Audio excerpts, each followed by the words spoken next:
भोगवान TV पर हमेशा की ही तरह हम आपके लिए लेकर आते हैं ऐसा कंटेंट जो आपकी लाइफ, आपकी करियर, आपकी हेल्थ के लिए हर तरह से कंफ्यूजन से फ्रीडम देने वाला होता है। प्रोफेसर अश्विनी जी अग्रवाल, जो कि फादर ऑफ टाइम साइंटिस्ट के नाम से विश्व प्रसिद्ध हैं, उनका स्वागत करते हैं। प्रणाम अश्विनी जी। आपका बहुत बहुत स्वागत है हमारे आज के इस प्रोग्राम में। बात हो रही है एलिजिबिलिटी की, बात हो रही है डिजर्विंगनेस की। तो बहुत लोग ऐसा कहते हैं कि भगवान ने मेरी नहीं सुनी, या कुछ लोगों की तो भगवान सुन लेते हैं, कुछ लोगों की नहीं सुनते। ऐसा भी कहा जाता है कि मेरी किस्मत ने साथ नहीं दिया, मेरा एडमिशन होना था लेकिन क्यों नहीं हुआ मुझे नहीं पता। कई बार हमारे स्टार्स, हमारी कुंडली कह रही होती है कि सफलता हाथ लगेगी, लेकिन फिर भी असफलता हमें देखनी पड़ती है। विशेषतः मैरिज रिलेशंस में, मैरिज जैसे रिलेशंस में हम देख रहे हैं कि कुंडली मिलाने के बावजूद हमारी डिस्टर्बेंसेस आ रही हैं, जिसका कारण पता नहीं क्या है और क्या नहीं है। तो अश्विनी जी, पात्रता, योग्यता और क्षमता जैसे टॉपिक्स का हमारी लाइफ के किस्मत या डिजर्विंगनेस या हमारी मेहनत का फल हमें मिलेगा कि नहीं, इन एस्पेक्ट्स पर कितना पड़ता है? देखो, पूरी की पूरी लाइफ एक्चुअली वेल डिफाइंड है शुरू से ही। जब आप पैदा होते हो, पैदा होने की बल्कि जब आप कंसीव करते हो, पैदा होना और कंसीव करने में कुछ फर्क तो है। पैदा होना मीन्स डिलीवर्ड और कंसीव करना means you entered into planet earth, I would say, but in very very protected area called वॉर्म। तो एक ना आपको आज मैं थोड़ा सा एक इम्पॉर्टेंट टॉपिक टच करना चाहूंगा, स्पेशल चाइल्ड। स्पेशल चाइल्ड क्या होता है? ऑटिज्म मोस्टली कहा जाता है कि रिस्पॉन्सिबल है बच्चे की मेंटल ग्रोथ ठीक नहीं हो पाती, जिसकी वजह से वो बच्चे स्पैस्टिक या ऑटिस्टिक हो जाते हैं और अपने काम ठीक से नहीं कर पाते, इंडिपेंडेंट नहीं हो पाते। राइट। तो एक्चुअली स्पेशल चाइल्ड का मतलब है नॉर्मल से अलग। बिल्कुल। मान लो कोई दिव्यांग हो गया, जैसे आजकल एक शब्द यूज किया जाता है दिव्यांग, यानी कोई एक सेंस उसकी काम नहीं कर रही है जी। Let us put it together. तो स्पेशल चाइल्ड का मतलब है कि उसकी कोई ना कोई सेंस एक या एक से ज्यादा ठीक काम नहीं कर रही है, तो वो स्पेशल चाइल्ड हो गया। नहीं, कई बार ब्रेन डेवलपमेंट ठीक नहीं होता, इसमें सेंसेस का रोल इतना नहीं है, ब्रेन का रोल है। बात तो एक ही हो गई ना फाइनली। कैसे? आप अपनी सेंसेस के मैसेज को पहचान नहीं पा रहे हो। सी, ब्रेन अगर आपका अंडर डेवलप्ड है तो इसका मतलब है कि आपकी सेंसेस जो मैसेज दे रही है वो आप पहचान नहीं पा रहे हो, समझ नहीं पा रहे हो। ओके। तो डिस्टर्बेंस तो ब्रेन में हुई ना, न्यूरो सिस्टम में डिस्टर्बेंस हुई। सवाल ये है ही नहीं। सवाल ये है कि स्पेशल चाइल्ड कौन? जिसकी सेंसेस फंक्शनल नहीं है, कोई एक या दो या तीन या चार या पांच या छह। तो अब सेंसेस में एक तो ज्ञानेंद्रियां हो गई और एक कर्मेंद्रियां हो गई। हो सकता है कि सेंसेस यानी ज्ञानेंद्रियां सब पूरी की पूरी ठीक हो, पर कर्मेंद्रियां काम नहीं कर रही, ये भी संभव है। और देखने में ज्ञानेंद्रियां और कर्मेंद्रियां दोनों ठीक दिख रही हैं, पर काम नहीं कर रही। बोलते हैं आंखें देखने में तो ठीक लग रही है, पर दिखाई नहीं देता, धुंधला दिखाई देता है या दिखाई नहीं देता। इस बात का सामने वाले को तो पता लगेगा नहीं। जैसे मैं एक एग्जांपल देता हूं। एक बच्चा था, मेरे ख्याल से 1 साल का रहा होगा, 6 महीने का। तो सब कुछ ठीक ठाक था, सब कुछ बढ़िया था। स्कूल जाना शुरू किया करीब 2.5 साल की उम्र से। तो जब वो बोर्ड की तरफ देखता था तो उसको दिखाई नहीं देता था, तो उसकी आंखें ना भैंगी सी हो जाती थी। बस उस समय में जब वो कंसंट्रेट करके किसी चीज को देखने की कोशिश करता था तो आंखें थोड़ी सी डिस्ट्रैक्ट सी लगती थी, ऐसा लगता था पता नहीं क्या हो गया। तो ये बात टीचर ने नोट की, उसने पेरेंट्स को बताई। पेरेंट्स ने फिर आँख आई स्पेशलिस्ट को दिखाया, डॉक्टर को दिखाया और उसने कहा कि इसको चश्मा लगे। ओके। एक स्पेशल टाइप ऑफ चश्मा था, वो लगेगा और वो लगाना ही पड़ेगा, उसके बिना काम नहीं चलेगा। तो वो चश्मा लगाया गया, उसके बाद वो एकदम बढ़िया फर्स्ट क्लास काम करता रहा सारा कुछ।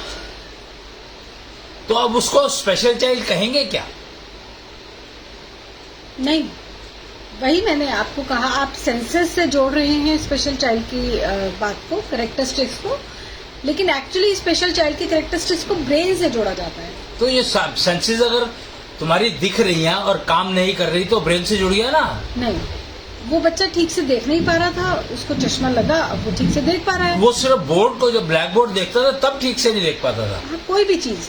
अब उसको ब्लैक बोर्ड देखकर अगर उसे बात समझ नहीं आ रही है, अगर वो फॉर्मूले को नहीं समझ पा रहा है, लैंग्वेज को नहीं समझ पा रहा है, अपनी एज के बच्चों के हिसाब से उसकी लर्निंग नहीं है, तब हम कहेंगे वो बच्चा स्पेशल चाइल्ड है। हाँ, तो वो हो ही रहा था ना, वही तो हो रहा था। वो सिर्फ देख नहीं पा रहा था, अरे या हो सकता है सुन ना पा रहा है। नहीं, देख नहीं पा रहा था, देख के बराबर ब्लड दिखता था तो उसका ध्यान उसी में रहता था, सुनने का पता ही लगता था कि क्या बोल रहे हैं। एब्सोल्युटली। तो वो स्पेशल चाइल्ड नहीं था। क्यों? उसको एक तरह की हम कह सकते हैं एक एलिमेंट था, एक कोई मसल या कहीं कोई डिस्टर्बेंस थी। नहीं, ऐसा नहीं है। It was the nervous system में कोई ना कोई एक इशू था जहां से वो सिग्नल पूरा का पूरा ब्रेन को नहीं जा पा रहा था। ट्राई टू अंडरस्टैंड के स्पेशल चाइल्ड का मतलब सिर्फ एक ही है कि आपकी सेंसेस जो है, या तो वो काम नहीं कर रही है, कोई सी एक सेंस या दो सेंस, तीन सेंस, चार सेंस, पांच सेंस, सेंसेस में से कुछ भी, और या वो सेंसेस काम कर रही है बट अपना मैसेज पूरा नहीं दे पा रही जिसको के एनालिसिस कर पाए ब्रेन। इसलिए दो ही कैटेगरी है, या तो नॉर्मल चाइल्ड है या स्पेशल चाइल्ड है, तीसरी कोई नहीं है। तो कोई भी डिस्टरबेंस है तो स्पेशल चाइल्ड की कैटेगरी में आएगा। उसको नॉर्मल बनाया जा सकता है कि नहीं बनाया जा सकता, की वो है कि हमें वो देखना है, समझना है कि अगर कोई स्पेशल चाइल्ड अगर है और उसको अगर हम नॉर्मल चाइल्ड में कन्वर्ट करना, वो ठीक करना चाहते हैं सो कॉल्ड, तो हमें क्या एक्टिविटी करनी चाहिए। बात यहां पर यह हो रही है कि स्पेशल चाइल्ड को नॉर्मल चाइल्ड में हमें अपग्रेड करना चाहिए या नहीं करना चाहिए। करना चाहिए तो उसको समझना पड़ेगा कि हमें कौन सी ऐसी एक्टिविटी करें या ऐसी एक्टिविटी कौन सी इन्वॉल्व होगी जिसके कारण वो नॉर्मल उसमें आ सके। जैसे एक बच्चा था, एक और बच्चा की एग्जांपल लेता हूं मैं यहाँ पर, कि वो ना बोल नहीं पाता था। ठीक है। अब ये बड़ी हैरानी की बात थी कि उसकी जो सारा सिस्टम था स्पीच का वो सारा ठीक था, पर वो बोल नहीं पाता था। ओके। तो उसको कराया गया। जब उसकी एज हुई थोड़ी सी बड़ी और समझ आया कि बोल ही नहीं पाता है, तो उसको डॉक्टर को दिखाया। अर्ली एज में ही था। तो डॉक्टर ने कहा ये बोल नहीं पाता की प्रॉब्लम नहीं है इसको, ये सुन ही नहीं पाता। तो सुन ही नहीं पाता तो इसको लगता है बोलना होता ही कुछ नहीं। यू अंडरस्टैंड कि अब प्रॉब्लम सेंसेस में कान की है और हमने मान लिया कि वो बोल नहीं पाता जी। तो ये चीजें हमें समझनी पड़ेंगी अगर हम स्पेशल चाइल्ड की बात कर रहे हैं तो। ओके। तो ये तो अब हो गई सेंसेस से रिलेटेड डिस्टर्बेंसेस, लेकिन ऑटिज्म में या जो स्पेसिफिक सब कुछ everything put together is the synchronization missing between senses or brain or functional organs. The special child means you have disturbance in some place of कर्मेंद्रिया या ज्ञानेंद्रिया या उनकी सिंक्रोनाइजेशन। एक ही रीजन है और कोई रीजन है नहीं। अगर आप इसको आगे डिवाइड करने की कोशिश करोगे तो आपको रिजल्ट मिलेगा नहीं। आप कुछ भी रिपेयर नहीं कर पाओगे, उसको कुछ हील नहीं कर पाओगे, ट्रीटमेंट नहीं कर पाओगे। Okay. So we are talking of improving the life of the special child. हाँ जी। So for that we have to understand that there are only 3 possibilities. One is that sense organs में कोई एक काम ठीक नहीं कर रहा है, जी। दूसरा है फंक्शनल ऑर्गन्स में कोई काम ठीक नहीं कर रहा है, या तीसरा है उनमें सिंक्रोनाइजेशन मिसिंग है, ओके। और कोई पॉसिबिलिटी है ही नहीं। यही 3 पॉसिबिलिटीज है।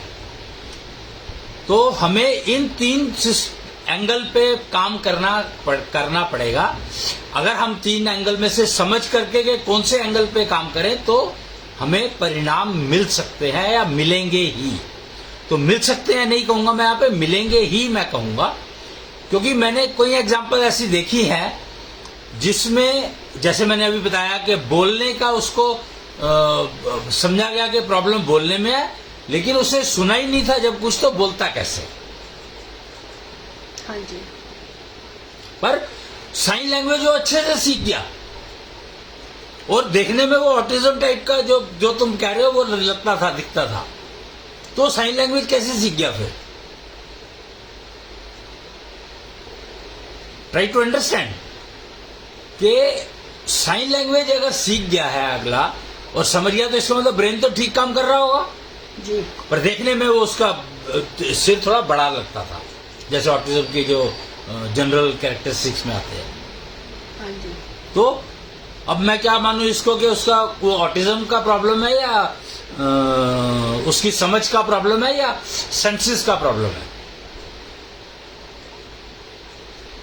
तो हमें ये समझना होगा कि इन 3 रास्तों पर चलोगे तो आप उसकी लाइफ को इम्प्रूव करने की चांसेस बहुत ज्यादा हो जाएंगे, कंपेयर टू अगर हम ये समझते रहेंगे कि नहीं ब्रेन डेवलप नहीं हुआ, या ये नहीं हुआ, या वो नहीं हुआ के चक्कर में रहेंगे, तो हमें कुछ नहीं मिलेगा। ब्रेन डेवलप तभी होता है जब आपकी सारी सेंसेस ठीक काम कर रही होती है, माइंडेड। ब्रेन की development is directly dependent on your sense organs and functional organs.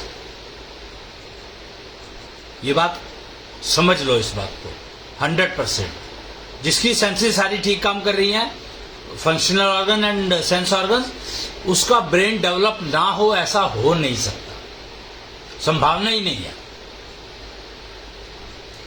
मैं एक्चुअली बात कर रहा था कि स्पेशल चाइल्ड होने का कारण क्या है। हम लोग ना, हमारा एक प्रोजेक्ट है डिवाइन चाइल्ड डिलीवरी। हाँ जी। तो उसके अंडर हम लोग कुछ काम करते रहते हैं। तो इसलिए हमें ये समझ में आया कि स्पेशल चाइल्ड जो है वो एक तो special child because of conceivement, और एक special child because of pregnancy period. जितना डिवाइन चाइल्ड डिलीवरी जैसे आपने नाम लिया, आयुर्वेद में भी ये कॉन्सेप्ट है गर्भ संस्कार। ये कहता है कि जब कंसीव किया जा रहा है बच्चा, पेरेंट्स को तब भी कुछ नियमों का पालन करना होता है, नक्षत्र का ध्यान रखना होता है, और आफ्टर कंसीवमेंट ऑल्सो 9 महीने अलग अलग समय पे अलग अलग कार्य। देखो, मुझे पता नहीं है कि मुझे बिल्कुल नहीं पता कि आयुर्वेद क्या कहता है, मेरा कोई इंटरेस्ट नहीं है उसमें जानने में, क्योंकि ये सारी ऑब्सोल्यूटेड इन्फॉर्मेशन है। तो डिवाइन चाइल्ड डिलीवरी क्या है? डिवाइन चाइल्ड डिलीवरी का मतलब है कि हमें पता होना चाहिए कि जो अगर डिलीवरी के बाद समझ में आया कि बच्चा जो है कोई स्पेशल वो है कैरेक्टरिस्टिक, यानी स्पेशल चाइल्ड है, तो वो किस वजह से हुआ, whether it was because of conceivement और it was because of pregnancy period. अभी तक तो हम यही सेपरेट नहीं कर पाए कि डिवाइन जो बच्चा जो डिलीवर हो रहा है वो उसको जो स्पेशलिटी आई है वो प्रेगनेंसी पीरियड की वजह से आई है या कंसीवमेंट ही उसने ऐसा किया। हमें तो यही नहीं पता आज तक। हमें ये नहीं मालूम है कि गर्भनाल कनेक्टेड क्यों होती है, बच्चे की गर्भनाल नाभि से क्यों कनेक्टेड होती है मां की, हमें आज तक ये नहीं पता, क्योंकि हमें डायरेक्शन ही नहीं है हमारे कंसीवमेंट। हमारे यहाँ पे कंसीवमेंट की डायरेक्शन ही नहीं है अभी तक साइंस में कि बच्चा कंसीव करता कैसे है, यही नहीं मालूम है हमें आज तक। इमेजिन हम किस वर्ल्ड में रह रहे हैं। नहीं, ये तो ऐसा नहीं है कि हमें नहीं पता। नहीं पता है। साइंटिस्ट सब टेस्ट ट्यूब में भी बच्चे को डेवलप कर पा रहे हैं। वो तो कुछ भी कर लो, वो तो रोबोट बनाना तो बहुत आसान है, स्पेशल चाइल्ड डिलीवर कराना तो it's very easy. Normal child भी डिलीवर हो रहे हैं। नॉर्मल चाइल्ड कहाँ हो रहे हैं डिलीवर, सारे के सारे क्यों परेशान है, बीमार है, हर बच्चा बीमार है। सुसाइडल टेंडेंसी टीनेजर में इतनी बढ़ गई है, किस वजह से बढ़ रही है? हमें पता ही नहीं है कि कंसीवमेंट होता क्या है। डिवाइन चाइल्ड डिलीवरी तो बहुत दूर की बात है। हमारे को मतलब बेसिक्स ही नहीं पता, जो fundamentally which is clearly visible, उसके बारे में हमें आज तक नहीं जानकारी कि गर्भनाल गर्भ नाभि से क्यों कनेक्टेड होती है मां की बच्चे से। हम लोग डिवाइन चाइल्ड डिलीवरी के प्रोजेक्ट पर काम कर रहे हैं और पिछले 10 साल से काम कर रहे हैं। हमारे से पूछो, हम बताते हैं तुम्हें कि कैसे कनेक्ट होता है, क्योंकि हम लोगों ने डायरेक्शन ही नहीं पकड़ी। हमें पता ही नहीं है कि हमें जो चीज हम लोगों ने ये मान लिया कि ये तो ऐसे ही हो जाता होगा, या मान लो ऐसा हो गया। मान लो कि जब से हम मान लो के कॉन्सेप्ट पर चले हैं, तो जो चीज सामने दिखाई दे रही है उसको भी हम लोगों ने इग्नोर किया। हाइपोथिकेशन से रियल लाइफ को जनरेट करने की कोशिश किया हमने, ना कि रियल लाइफ से हाइपोथिकेशन को जनरेट करने की कोशिश की होती तो शायद हम कहीं पहुंचते। हम लोगों ने सिर्फ यही फर्क रखा कि we started with real life rather than hypothecation, and your entire science, entire mathematics is working on the direction of hypothecation to real life. Metaverse is such a wonderful world, but we don't know. We are trying to convert real life into metaverse. जबकि metaverse is first, then real life comes. The conceivement, process of conceivement is metaverse. After that, physical activity starts. और metaverse की जो preparation है उसके लिए हमें पता ही कुछ नहीं है। जब हमें यही नहीं पता कि वो स्पेशल चाइल्ड जो डिलीवर हुआ है, that damage came because of pregnancy period और इट वाज कंसीव्ड डैमेज्ड, तो 99% चांसेस स्पेशल चाइल्ड के प्रेगनेंसी पीरियड के दौरान होते हैं। कंसीव स्पेशल चाइल्ड जो करते हैं वो एक अलग तरह के स्पेशल चाइल्ड होते हैं। और स्पेशल चाइल्ड में 2 तरह की कैटेगरी हो गई, एक कंसीवमेंट स्पेशल चाइल्ड और एक delivered pregnancy period speciality one has acquired. Pregnancy period में हमारा बच्चा ठीक से डेवलप नहीं हो पाया, ओके, इस बात को समझना आसान है कि ठीक है, किसी भी तरह से कमी रह गई या मिस हैंडलिंग हो गई, लेकिन कंसीवमेंट में किस तरह से मिस हैंडलिंग हो सकती है? कंसीवमेंट में लड़के ने अपनी हेल्थ का ध्यान ही नहीं रखा। अच्छा, जेनेटिक डिसऑर्डर है लड़के में या लड़की में, कोई बीमारी है? नहीं, बीमारियां नॉर्मली ट्रांसफर नहीं होती हैं, जेनेटिक नाम की कोई चीज नहीं होती है।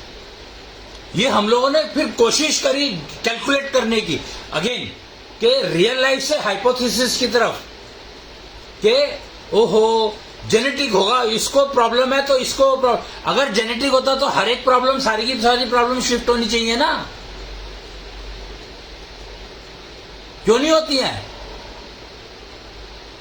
क्योंकि हम डायरेक्शन ही नहीं है, वो संभावना ही नहीं है, उस चीज को हम संभव बनाने की कोशिश कर रहे हैं। We are trying to blame, ओहो अच्छा आपके अंदर वो प्रॉब्लम नहीं है पर इस बच्चे को आई तो हो सकता है आपके ग्रेट ग्रैंडफादर या ग्रेट ग्रैंड मदर में होंगी ये प्रॉब्लम। जेनेटिक का मतलब तो आपकी एज इज ओल्ड चले गए आप, बिल्कुल। तो ये तो फिर कोई ना कोई, भाई ये तो वही कह रहा हूं ना कि तुम्हें ये डायरेक्शन ही पता नहीं है तो हम लोग किसी को तो ब्लेम करेंगे ना। Try to understand this, we are going in to wrong direction. अगर आप चाहते हैं कि जो स्पेशल चाइल्ड डिलीवरी यानी बीमार बच्चे पैदा ना हो, तो आपको अपनी दिशा को ठीक करना ही पड़ेगा। अगर आप चाहते हैं तो आपके बच्चे सुसाइड ना करें, तो आपको ठीक डायरेक्शन में पालना ही पड़ेगा उनको। अगर आप चाहते हैं कि आपके बच्चों का कैरियर सही चले, जिंदगी सही बीते, आप अपने बच्चों के दुश्मन नहीं हैं, तो आपके पास कोई चॉइस नहीं है, बल्कि आपको उसको उस डायरेक्शन में ही पालना होगा जो डायरेक्शन उसको सूट करती है। आप अपने बच्चों पे एक्सपेरिमेंट नहीं कर सकते। क्या आप एक्सपेरिमेंट करके देखेंगे उसको कि अच्छा चलो ये ट्राई कर लेते हैं, और उसका नतीजा एक टांग उसकी टूट गई बेचारे की। एक्सपेरिमेंटिंग नहीं कर सकते आप बच्चों के साथ। और वो वेल डिफाइंड डायरेक्शन लेकर आया अपने साथ, वेल डिफाइंड डायरेक्शंस लेकर आया अपने साथ।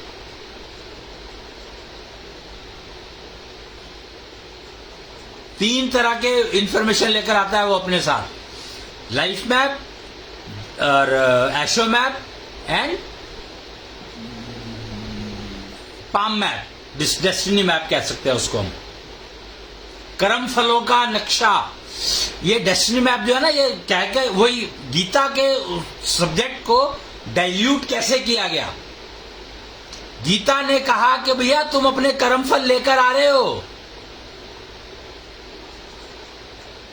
और वो कर्मफल कहां है, तो वो कर्मफल यहां है।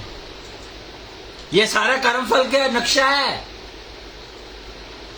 इतनी सी बात नहीं समझ पाए कि कर्मफल की बात जो हो रही है, तो कर्मफल का नक्शा यहां है, और इन कर्मफलों से अपने आप को ठीक करने का जो नक्शा है वो यहां है, आपकी हार्ट बीट में। और जो डिस्टर्बेंसेस आएंगी वो आपकी नाभि में लिखी हुई है। हर चीज वेल डिफाइंड है, हर चीज वेल डिफाइंड है। और कर्मों का हिसाब ढूंढते रहते हैं, पता नहीं कहां पर लिखा हुआ है भैया, सामने लिखा हुआ है, सामने, और क्लियर कट आपकी शक्ल पे लिखा हुआ दिखाई दे रहा है। ओके, तो कर्मों का जब हम कर्मफल की बात करने लगते हैं तो नेचुरल सी बात है, स्पेशल चाइल्ड के टर्म्स में पेरेंट्स खासतौर से इसे अपने ही कर्मफलों का लिखा हुआ मानते हैं, या बच्चे के कर्मफलों का लिखा हुआ मानते हैं कि भगवान की यही इच्छा थी। और अक्सर ये देखा गया है कि स्पेशल चाइल्ड के केस में हमारी मॉडर्न साइंसेस बहुत हद तक फेल हैं। हम स्टीफन हॉकिंग जी को देखें, परमानेंट डिसेबलमेंट, चाहे आप कितना भी एडवांस चले जाएं, लेकिन एक परमानेंट डिसेबिलिटी बच्चे में आ ही जाती है, और बड़े होने के बाद भी हम उसको बच्चा ही कहते हैं। सबसे बड़ी बात ये। तो ऐसे में आप क्या सजेस्ट करते हैं, आप क्या रिकमेंड करते हैं? कुछ नहीं, बड़ा सिंपल सा तरीका है कि आप इन चीजों को समझो कि 3 चीजें लेकर आता है बच्चा जब डिलीवर होता है जी। उन 3 चीजों को समझो, उसके कर्म फलों को समझो, उसके कर्म फलों से लड़ने की क्षमता को समझो, और उसके जीवन में आने वाले जो रूटीन की समस्याएं हैं उसको समझो। जो जीवन में आने वाली रूटीन की समस्याएं हैं वो आपकी नाभि पे लिखी होती हैं, इसीलिए नाभि जुड़ी होती है बच्चे की मां से। ओके। नाभि की इंपॉर्टेंस को समझो। नाभि carries all the your real life activities जो कि आपके पास साथ होनी ही है, पर आप उसकी तैयारी क्या करोगे ये आपको बताया नहीं किसी ने, क्योंकि नाभि का सब्जेक्ट ही खत्म कर दिया। लेकिन नाभि को तो पढ़ा ही नहीं जाता। That's what I am saying ना, नाभि का सब्जेक्ट ही खत्म कर दिया, जबकि वो क्लियर कट एशो मैप नाम की चीज डिफाइंड है, नाभि के ऊपर लिखी हुई है। नाभि पे आपका एशो मैप लिखा होता है। एशो मैप का मतलब है कि आपके जीवन में क्या क्या रूटीन की समस्याएं आने वाली हैं, लिखा होता है उसमें कि ये रीजन, ये चीजें आएंगी आपकी लाइफ में जो आपको फेल करेंगी। हर चीज लिखी होती है भाई। अगर आप उन चीजों को टेक केयर करना चाहते हो तो आपको अपनी लाइफ मैप समझना होगा, और वो लाइफ मैप समझो, आपका एशो मैप समझ लो, लाइफ मैप समझ लो, तो आपकी जिंदगी बहुत बढ़िया हो जाएगी। आप अपने कर्म फलों को समझो या ना समझो, पर अगर कर्म फलों को समझ लोगे तो और बेटर हो जाएगी। 2 चीजें बहुत इंपॉर्टेंट हैं, नाभि एशो मैप और हार्ट बीट लाइफ मैप। फिर ये आपका जो कर्म फलों का नक्शा है, इसको आप समझ लोगे तो आप अर्ली वार्निंग सिस्टम की तरह से आपको पता लग जाएगा कि आप समस्या आने वाली है, तो इसका इलाज में स्पेशल कुछ कर लो। अदरवाइज बाकी दोनों चीजों को अगर आप टेक केयर कर लेते हैं तो आपको कर्मफलों का नक्शा पढ़ने की जरूरत नहीं है। जी, एस्ट्रोमैप एंड लाइफ मैप। जी, लाइफ मैप को तो जो आप कह रहे हैं कि हार्ट बीट पे लिखी होती है, उसको तो फिर भी डॉक्टर ईसीजी के माध्यम से नहीं पढ़ सकते क्योंकि वो ईसीजी में आता ही कुछ नहीं है। तो लाइफ मैप कैसे पढ़ेंगे? लाइफ मैप होता है जो दो हार्ट बीट के बीच में जो लाइन है उसमें होती है लाइफ मैप। नहीं, उसे पढ़ेंगे कैसे? नब्स, पहले डॉक्टर नब्स, पहले हकीम नब्स पढ़ा करते थे। और एस्ट्रो मैप को कैसे पढ़ेंगे? एस्ट्रो मैप पढ़ने का तरीका है, जेंडर डिपेंडेंट है, सिस्टम है, सारा बना हुआ है, वेल डिफाइंड है। कुच्छल वेद में इसकी सारी जानकारी अवेलेबल है। जैसे वेदों में बाकी 4 वेदों में बहुत सारी जानकारियां दी हुई हैं, तकरीबन सारी जानकारियां दी हुई हैं, ऐसे ही कुच्छल वेद एक वेद है जिसमें सारी जानकारियां दी हुई हैं लाइफ मैप और एस्ट्रो मैप से रिलेटेड।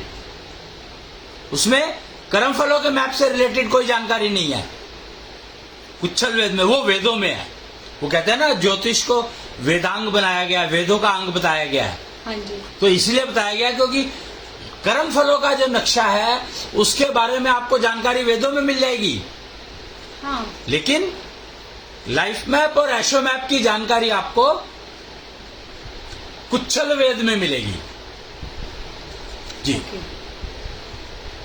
तो बात हो रही है स्पेशल चाइल्ड्स की, और अभी तक हम सिर्फ डेस्टिनी को ही इसके लिए जिम्मेदार मानते थे, जबकि अश्विनी जी का कहना यह है कि इसके लिए लाइफ मैप और एस्ट्रो मैप भी जिम्मेदार हैं, बल्कि डेस्टिनी मैप का इतना रोल नहीं है जितना एस्ट्रो मैप और लाइफ मैप का रोल है। और आपकी बातों से जो मैं डिराइव कर पाई हूँ वो ये कि बच्चे का एस्ट्रो मैप और लाइफ मैप उसकी कंसीवमेंट और प्रेगनेंसी पीरियड में बनते हैं, जबकि डेस्टिनी मैप उसका प्रारब्ध, पीछे से उसका पास्ट के द्वारा लिखा जाता है।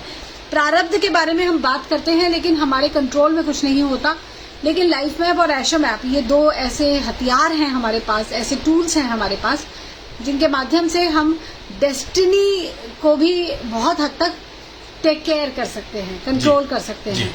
उसमें आने वाली समस्याएं, उसमें जो लिखे गए हैं दुख, उन्हें बहुत ही सुंदर जानकारी अश्विनी जी आज आपके द्वारा मिली है। मैं सभी व्यूअर्स से ये सिंसियरली रिक्वेस्ट करूंगी कि इस वीडियो को दोबारा देखें, अपनी फैमिली मेंबर्स को जरूर दिखाएं, इसके बारे में डिस्कशन करें, और जो भी आपकी क्वेरीज हैं वो कमेंट करके या डायरेक्टली आप अश्विनी जी से पूछ सकते हैं। 9999909149 उनका मोबाइल नंबर है। आज के लिए इतना ही। बहुत बहुत धन्यवाद। जुड़े रहें भोगवान टीवी से। जय जय भोगवान। जय कृष्णा।